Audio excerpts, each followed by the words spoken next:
तो प्यारे बच्चों, कैसे हो आप लोग। तो प्रिपरेशन अड्डा जूनियर में आपका स्वागत है और इस चैनल की ये होने वाली है पहली वीडियो। और आज की इस वीडियो के अंदर हम देखेंगे कि कॉनकेव मिरर इमेज का फॉर्मेशन कैसा करता है और क्या इससे पॉसिबल क्वेश्चन बनने वाले हैं। आपको पता है कॉनकेव मिरर बहुत बड़ा रोल प्ले करेगा रिफ्लेक्शन के अंदर। इंपॉर्टेंट टॉपिक है, इसको छोड़ना मत, क्योंकि बोर्ड एग्जाम आपके बिल्कुल सर पे बैठे हैं। तो आप लोग अभी इसको तैयार कर लेना। तो आप तैयार करके इसको रख दो और अच्छे से प्रिपरेशन करना, मेरे साथ लगाओ। अगर आप लोगों का तैयार है तो मेरे साथ रिवाइज करो। इंपॉर्टेंट टॉपिक है और इसको हम 5 मिनट के अंदर देखने की कोशिश करेंगे। तो चलिए शुरू करते हैं। सबसे पहला आप देखिएगा कॉनकेव मिरर किस तरह का होता है। तो कॉनकेव मिरर होता है कुछ इस तरह का। ये कॉनकेव मिरर है, ठीक है। कॉनकेव मिरर का जहां पर है ना, इसका सेंटर होता है, इसको बोलते हैं सेंटर ऑफ कर्वेचर, ठीक है। सेंटर ऑफ कर्वेचर और ये वाला पॉइंट कहलाता है पोल। तो सेंटर ऑफ कर्वेचर पोल के बीच वाला पॉइंट कहलाता है फोकस। तो सेंटर ऑफ कर्वेचर आपको पता है, पोल आपको पता है, फोकस आपको पता है। दो बातें याद रखनी है, दो बातें याद रखो। और सारे के सारे रे डायग्राम आप उंगलियों पर बनाना सीख लो। देखो कैसे। आप एक बात ये वाली याद रखेंगे, the light which is parallel to the principal axis. Principal axis इसको कहते हैं, ये वाली लाइट प्रिंसिपल एक्सिस है। तो वो लाइट जो प्रिंसिपल एक्सिस के पैरेलल है, रिफ्लेक्शन के बाद फोकस से निकल के जाएगी, ठीक है। एक बात ये वाली याद रखना। दूसरी बात आपको ये याद रखनी है कि वो लाइट जो फोकस से पास होकर जाती है, रिफ्लेक्शन के बाद वो प्रिंसिपल एक्सिस के पैरेलल हो जाएगी। तीसरी बात आपको ये याद रखनी है, चलो 3 बातें हो गई, मैंने तो 2 बातें की थी, ये तीसरी बात कहां से आ गई। अरे सर, टीचरों का यही रहता है, बताते कुछ हो रहा है, होता कुछ हो रहा है। तो तीसरी बात ये है कि वो लाइट जो सेंटर ऑफ कर्वेचर से पास होती है, रिफ्लेक्शन के बाद में ये सेंटर ऑफ कर्वेचर से ही लौट कर जाती है, रिट्रेस्ड करती है अपने पाथ को। जिसने 3 बातें याद रख ली वो काम कर देगा इस टॉपिक के अंदर बहुत अच्छे से। तो चलो बनाते हैं। सबसे पहला आता है when object is placed at infinite।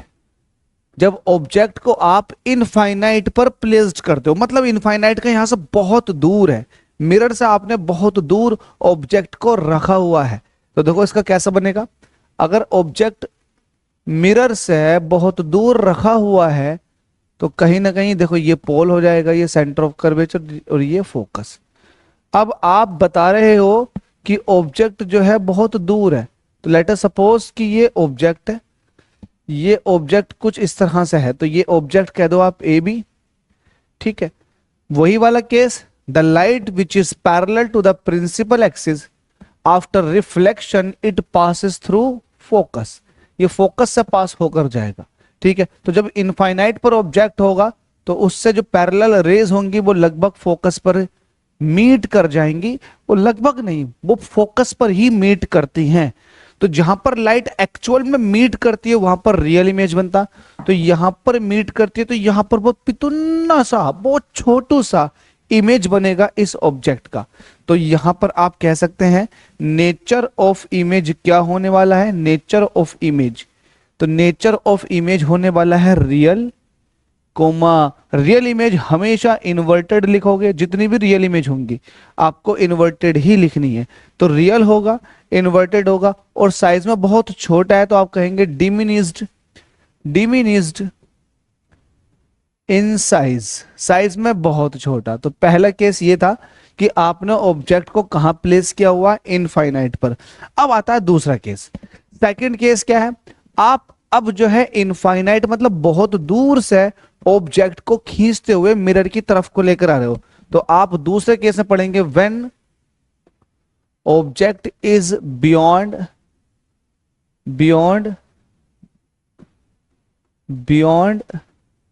सी।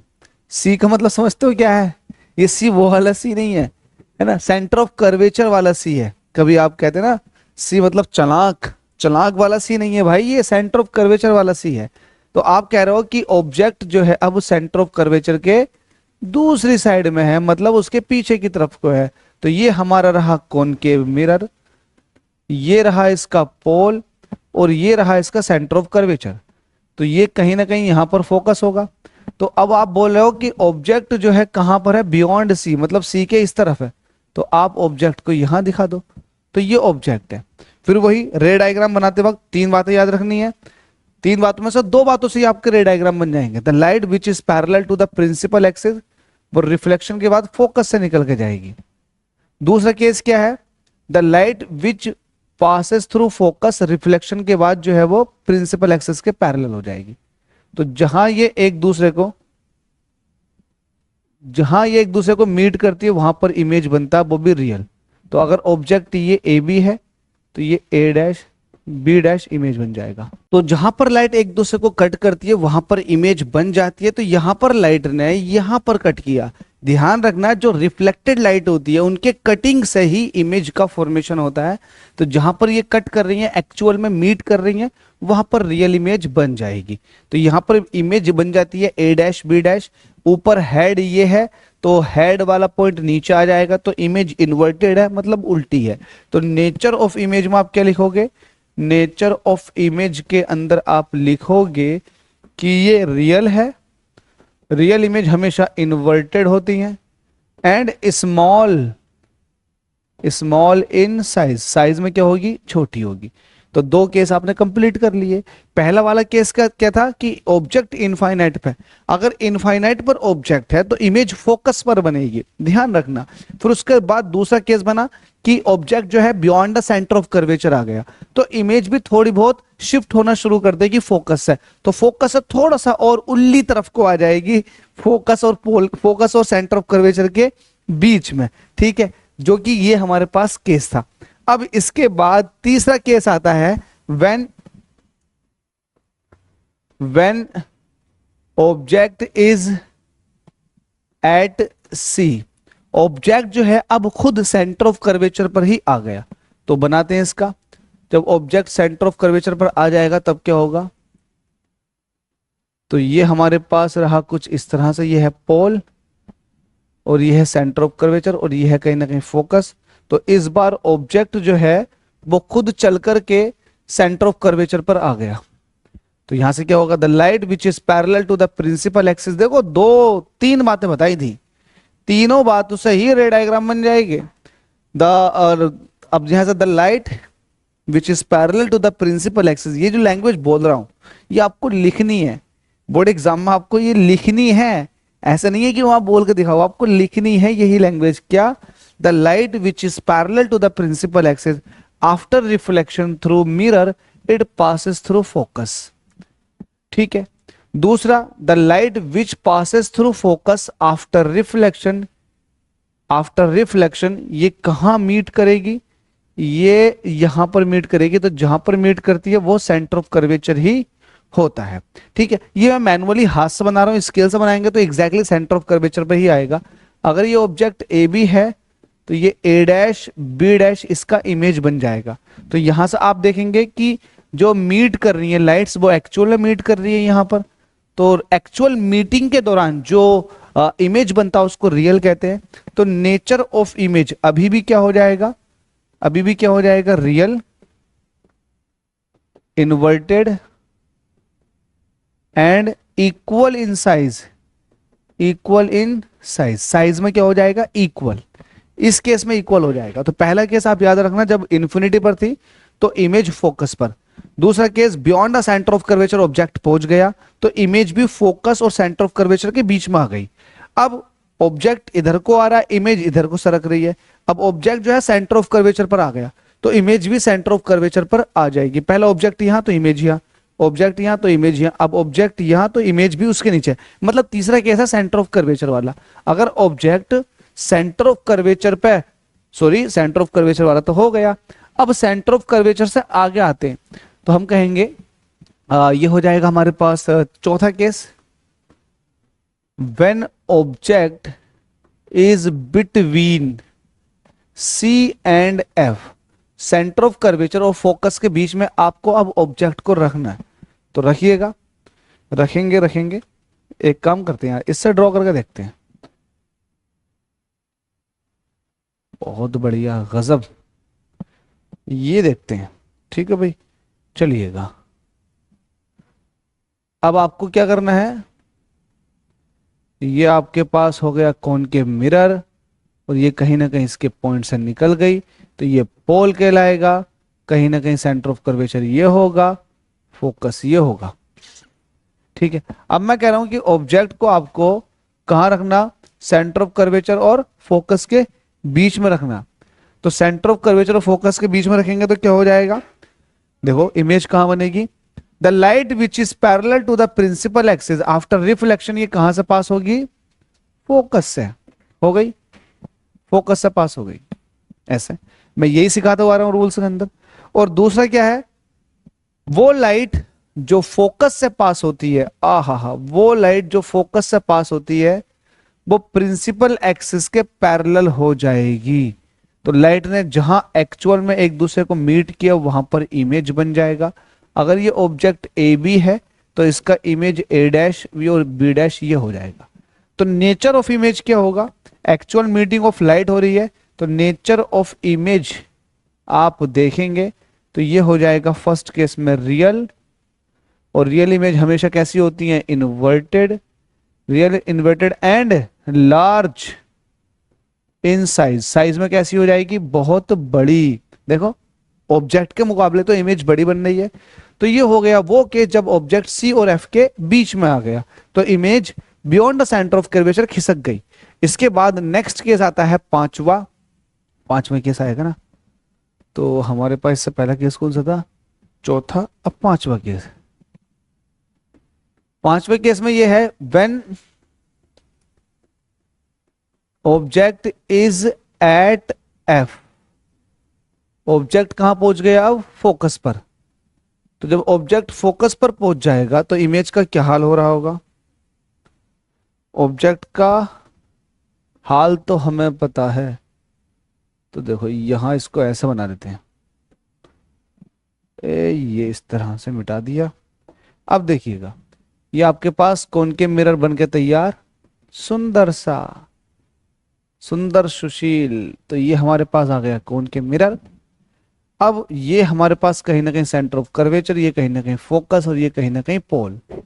अब आप कह रहे हो when object is placed at centre of curvature, centre of, sorry ओ हो मैं तो सेंटर ऑफ कर्वेचर वाला केस तो हो गया ना। अब ऑब्जेक्ट जो है वो फोकस पर है तो इसका इमेज कैसा बनेगा, the light which is parallel to the principal axis after reflection, ये फोकस से ही निकल के जाएगी। क्लियर। दूसरा केस क्या है इसी के अंदर, केस क्या मतलब आप एक तरह से समझिएगा कि इस तरह से निकाला जाता। अब लाइट को फोकस से ही पास कराना था, फोकस तो ये खुद है, कैसा होगा, पोल पर डाल दो। अब आप वो लाइट जो पोल पर इंसिडेंट होती है तो जितने एंगल पर इंसिडेंट होती है ये उतने एंगल से निकल के चली जाती है। तो जहां ये दोनों रिफ्लेक्टेड लाइट एक दूसरे को कट करेंगी वहां पर इमेज बनना शुरू हो जाएगा, और ये इमेज जो बन रहा है एक्चुअल मीटिंग ऑफ लाइट से बन रहा है तो ये रियल इमेज होगा। अगर ऑब्जेक्ट ये ए बी है तो ए डैश बी डैश ये इमेज हो जाएगी। डाउट हो तो बताओ, किसी को डाउट हो तो बताओ। एक्चुअल मीटिंग ऑफ लाइट की वजह से इमेज बन रही है। आपको पता है तीन बातें मैंने आपको बताई थी कि प्रिंसिपल एक्सिस के पैरेलल जो लाइट आएगी वो फोकस से पास होगी रिफ्लेक्शन के बाद। दूसरा बताया था जो फोकस से पास होती है रिफ्लेक्शन के बाद तो पैरेलल हो जाती है। तो यहां पर आपने देखा ये फोकस पर तो खुद खड़े हैं तो पैरेलल वाली लाइट को ही डाल सकते हैं, फोकस से पास होने वाली लाइट को कैसे डालें, तो आपने फोकस से पास होने वाली तो नहीं लेकिन आपने पोल से पास होने वाली या पोल से रिफ्लेक्शन शो करने वाली लाइट को आपने डालकर देख लिया और इमेज का फॉर्मेशन करवा लिया। तो यहां पर actual meeting of reflected light हो रही है तो आप कहेंगे नेचर ऑफ इमेज में, नेचर ऑफ इमेज के अंदर आप बताएंगे कि नेचर ऑफ इमेज क्या होगा, रियल होगा। रियल इमेज कैसी होती है, इन्वर्टेड होती है। एंड यहां पर होगा लार्ज इन साइज, मतलब एक तरह से बहुत बड़ी। तो ये सारे के सारे केस रियल इमेज वाले पॉसिबल थे, वो मैंने आपको बता दिए। अब आता है इसके बाद एक केस और कि अब आप जो है अपनी सीमा को लांघो। अब आप जो थे अभी तक कहां पर थे, अभी आप कहां पर थे, आप जो थे फोकस तक आ गए, रियल इमेज बन गई। अब आप फोकस से भी आगे चलो तो आप कहेंगे छठे केस के अंदर, छठा है सातवां केस है, जरा देख के बताओ। तो छठा केस है जो कि लास्ट है, सिक्स केस। सिक्स्थ क्या है? When object is between F and P, focus और पोल के बीच में आ गया, तो ये तो गजब हो गया। ऑब्जेक्ट तो भाई फोकस और पोल के बीच में, तो लेट अस सपोज कि आपके पास कॉनकेव मिरर है, ये पोल है, ये फोकस है, ये सेंटर ऑफ कर्वेचर है, ऑब्जेक्ट अब यहां पर है। अब वही case, the light which is parallel to the principal axis, reflection के बाद फोकस से निकल कर चली जाएगी। ठीक है, और क्या कर सकते हो, और क्या कर सकते हो? और वो लाइट जो आपने पोल पर डाली है, वो लाइट जो आपने पोल पर डाली है, वो रिफ्लेक्शन के बाद जिस एंगल से आई है उसी एंगल से चली जाएगी। अब आप देखें ये दोनों रिफ्लेक्टेड लाइट जो है फैलती हुई जा रही हैं, तो कभी भी ये एक दूसरे को मीट नहीं कर सकती, इसलिए आप इनको वर्चुअली पीछे की तरफ को एक्सटेंड करते हो, तो जहां पर ये लाइट एक दूसरे को कट करती है वहां पर वर्चुअल इमेज बन जाता है। तो ये अगर ऑब्जेक्ट ए बी है तो उस ऑब्जेक्ट का virtual image A dash B dash हो गया। तो ये केस है वर्चुअल का, बहुत क्वेश्चन बनते हैं इसके ऊपर। तो यहां पर आप देखेंगे नेचर ऑफ इमेज क्या हो जाएगा, नेचर ऑफ इमेज ये हो जाएगा वर्चुअल। वर्चुअल इमेजेस हमेशा सीधी खड़ी हुई होती हैं, तो वर्चुअल एंड इरेक्टेड, इरेक्टेड है ना, लार्ज इन साइज। क्लियर है भाई? तो ये सारे केसेस थे। तो सारे केसेस को समराइज करते हैं। पहला केस तो ये था कि जब ऑब्जेक्ट इन्फिनिटी पर होता है तो इमेज कहां पर बनती है, फोकस पर बनती है और रियल बनती है। दूसरा केस, जब object beyond the centre of curvature हो तो इमेज जो है फोकस और सेंटर ऑफ कर्वेचर के बीच में आ जाती है और कहीं ना कहीं थोड़ी बड़ी हो जाती है। इसके बाद अगला केस था कि जब ऑब्जेक्ट सेंटर ऑफ कर्वेचर पर ही आ जाता है तो इमेज भी सेंटर ऑफ कर्वेचर पर ही बनती है और इक्वल साइज की बनती है। ठीक है, इसके बाद ऑब्जेक्ट जो है सेंटर ऑफ कर्वेचर और फोकस के बीच में आ जाएगा, तो सी और एफ के बीच में, तो इमेज जो है beyond the centre of curvature खिसक जाती है, लार्ज इन साइज बनती है। एक ये जब ऑब्जेक्ट फोकस पर होता तो इमेज जो है इन्फिनिटी पर बनती है और इमेज का साइज वेरी लार्ज होता है और ये इमेज इन्वर्टेड है और रियल है। इसके बाद में ऑब्जेक्ट को आपने फोकस और पोल के बीच में रखा तो इमेज जो है वर्चुअल बन गई। ये केस डॉक्टर अपने केसेस में लेते हैं। अगर आप डेंटिस्ट की बात करोगे तो डेंटिस्ट इस केस को जनरली अपने एप्लीकेशन में लेता। आपने देखा होगा डेंटिस्ट में या फिर मेडिकल में कॉनकेव मिरर का इस्तेमाल कहाँ होता है, तो होता है मेडिकल में, और इस पर्टिकुलर पॉइंट वाली एप्लीकेशन को यूज किया जाता है कि जब ऑब्जेक्ट को पोल और फोकस मतलब very near to the mirror अगर किसी ऑब्जेक्ट का रखोगे तो उसका मैग्नीफाइड इमेज बनेगा, वो भी कॉनकेव मिरर के द्वारा। ऐसा नहीं है कि कॉनकेव मिरर हर एक केस में रियल इमेज बना दे। क्वेश्चन बनता है कि ऐसा कौन सा मिरर है जो हर एक केस में रियल इमेज बनाता है। अगर वहां पर कॉनकेव है, कॉन्वेक्स है और कॉनकेव कॉन्वेक्स दोनों दे रखे हैं एक ऑप्शन में, तो कॉनकेव की तरफ चले जाओगे, क्योंकि कॉनकेव जो है हर एक केस में रियल इमेज बनाता, एक केस को छोड़ के। वर्चुअल केस वो भी मैं आपके साथ डिस्कस कर चुका हूं। एक क्वेश्चन ये बड़ा जबरदस्त बनता हो, बहुत सारे कॉम्पिटेटिव एग्जाम में भी पूछा जा चुका कि ऐसा कौन सा केस है जिसमें ऑब्जेक्ट का साइज इमेज के साइज के बराबर होगा, तो आप ऑब्जेक्ट को कहां पर रखोगे कॉनकेव मिरर के सामने। तो उसका जवाब यह है कि आपको ऑब्जेक्ट को सेंटर ऑफ कर्वेचर पर ही रखना पड़ेगा। अगर ऑब्जेक्ट सेंटर ऑफ कर्वेचर पर है तो इमेज इक्वल साइज में सेंटर ऑफ कर्वेचर पर ही बनती है। एक केस ये बनता है कि ऐसा कौन सा केस है जिसके अंदर m की वैल्यू 1 होती है, तो m इज इक्वल टू 1 वो इसी केस में होता है, जिसका मतलब ये होता है कि हाइट ऑफ इमेज इक्वल है हाइट ऑफ ऑब्जेक्ट के। और भी बहुत सारे क्वेश्चंस हैं, अगर आप प्रैक्टिस करेंगे तो मजा आएगा। चैनल से जुड़ जाइएगा। ये है प्रिपरेशन अड्डा जूनियर, इस पर आपको 9th 10th CUET और आपको 10+2 एंट्रेंस एग्जाम के बहुत सारा जखीरा मिलने वाला है। 8 क्लास का भी मिलेगा। बस सपोर्ट करो, प्यार करो, जितना हो सके वीडियो को शेयर करो। आगे मुलाकात करता हूं। Thank you so much.